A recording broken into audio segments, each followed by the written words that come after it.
Complain चाहिँ गर्नु नपरोस् यति चाहिँ हो।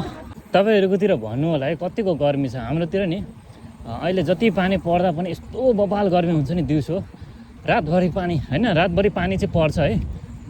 अनि गर्मी चाहिँ एकदम मरिहत्ते हुन्छ। अनि फेरि बेला बेला बत्ती पनि गइदिन्छ घन्टौँ।